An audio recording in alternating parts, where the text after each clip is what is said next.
Dahsyatnya Perang Mu'tah. 200.000 tentara Romawi takluk oleh 3.000 pasukan Muslim. Assalamualaikum warahmatullahi wabarakatuh. Bagaimana kabar Anda sahabat Intesa Studio? Semoga hari ini adalah hari penuh makna serta hari terbaik untuk berkarya, beramal serta berbagi dengan kebaikan. Namun sebelum lanjut, mari kita kembangkan channel ini dengan like serta subscribe. Tentunya dengan like dan subscribe, Anda akan mendapatkan notifikasi pertama tentang kabar terbaru dari Intesa Studio. Jangan lupa, biasakan menonton video ini sampai habis, biar tidak gagal faham tentang video Perang Mu'tah yang melibatkan sahabat Nabi ahli strategi berperang, yaitu Khalid bin Walid radhiyallahu anhu. Perang Mu'tah merupakan salah satu perang terbesar dalam sejarah peradaban Islam. Perang ini cukup fenomenal karena kaum muslimin yang hanya berjumlah 3.000 pasukan harus berhadapan dengan pasukan adidaya kala itu 200.000 tentara Romawi. Meski jumlahnya tidak sebanding, akan tetapi semangat dan keimanan kaum muslimin tidak surut untuk membela agama Allah. Sebab terjadinya Perang Mu'tah ini yaitu ketika Rasulullah SAW mengirim Haris bin Umair radhiyallahu anhu untuk menyampaikan surat kepada Raja Busra Romawi Timur. Ketika Haris bin Umar sampai di Mu'tah, yaitu daerah di timur Yordania, ia dihadang dan dibunuh. Padahal menurut aturan yang berlaku pada saat itu, yaitu berlaku hingga sekarang, bahwa utusan tidak boleh dibunuh. Dan kapan saja membunuh utusan, maka itu sama artinya menyatakan pengumuman perang.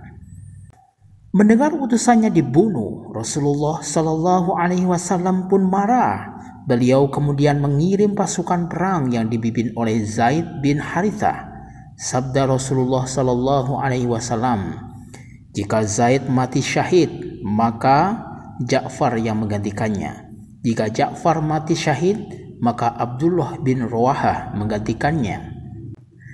Ini pertama kali Rasulullah SAW mengangkat 3 panglima sekaligus dalam satu pasukan, karena beliau SAW mengetahui kekuatan militer Romawi yang sangat kuat dan tak tertandingi pada waktu itu, sehingga beliau memerintahkan 3.000 pasukan Raja Romawi bernama Heraklius telah tiba di Balqa bersama 100.000 tentara.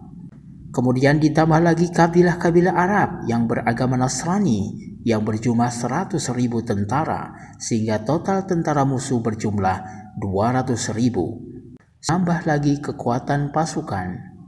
Namun, di tengah-tengah keraguan itu, Abdullah bin Rawahah kembali mengorbankan semangat pasukan dengan ucapan yang berapi-api. Demi Allah Subhanahu wa ta'ala, sesungguhnya apa yang kalian tidak sukai ini adalah sesuatu yang kalian keluar mencarinya, yaitu syahid, yaitu gugur di medan perang. Kita tidak berperang karena jumlah pasukan atau besarnya kekuatan. Kita berjuang semata-mata untuk agama ini yang Allah Subhanahu wa ta'ala telah memuliakan kita dengannya. Majulah, hanya ada salah satu dari 2 kebaikan, menang atau gugur syahid di medan perang. Lalu mereka mengatakan, demi Allah, Ibnu Rawahah berkata benar. Kemudian perang pun dimulai. Zaid bin Harithah yang memimpin pasukan kaum muslimin akhirnya syahid dan digantikan oleh Ja'far bin Abu Thalib. Ja'far pun bertempur dengan gagah berani dan menyerang musuh ke kanan dan kiri dengan sangat hebat.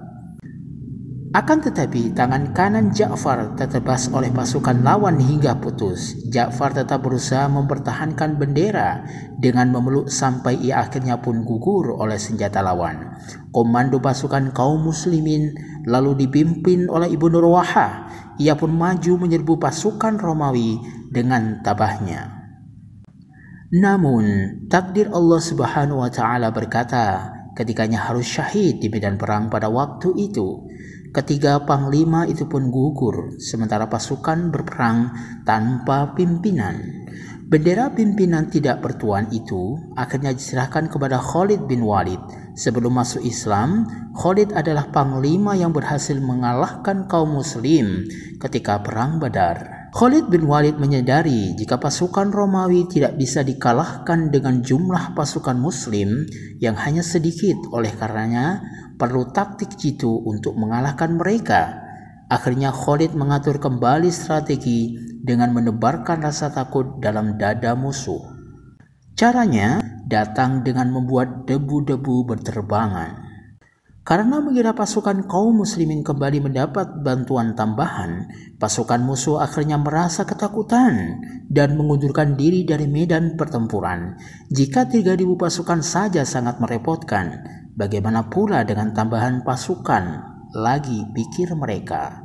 Walau begitu dahsyatnya perang Mu'tah, sahabat yang gugur di medan perang hanya 12 orang dan mereka selalu memiliki kedudukan tinggi di sisi Allah Subhanahu wa taala.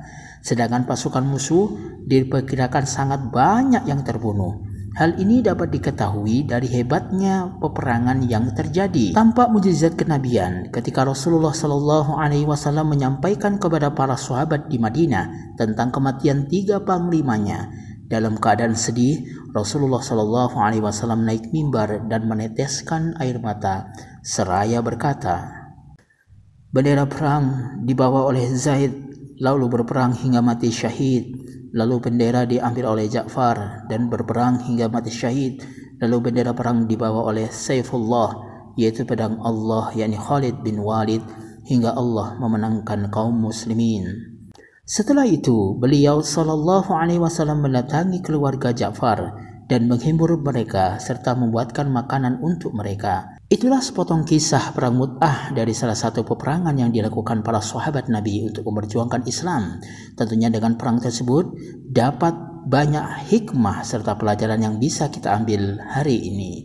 Dan akhirnya kami ucapkan wallahu bissawab. Wassalamualaikum warahmatullahi wabarakatuh.